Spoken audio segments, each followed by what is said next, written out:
Anybody living in the Midwest is used to hearing bad weather comes around in the summertime. So it's a great idea for you and your family to build some type of a disaster kit for your basement or some place that's going to stay safe in the event of adverse weather.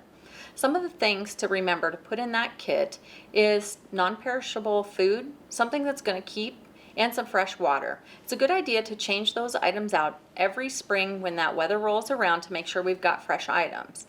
Other things we want to make sure that we put in there are maybe a weather radio, or have batteries in case you have one that you can bring down with you, and make sure your cell phones are charged up if you see bad weather coming, because what are we going to do without electricity? Make sure that you grab a small supply of your medications if you are on special medications or anyone in your family is, so that in the event of a disaster, we've got a few days supply to get us through until help can arrive. Another thing we would like you to remember this time of year, if you're going down to seek shelter or somewhere in your house in the event of a tornado, is to put good shoes on. Make sure that you and your kids have some tennis shoes or something that you can quick slide on when you are seeking shelter. Nobody wants to get caught barefooted or with some flip-flops on if you're out walking through debris.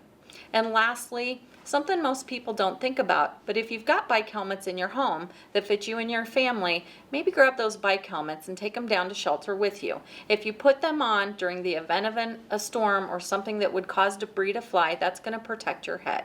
With these simple steps, we believe you and your family can stay safe this weather season. Thank you, and stay safe.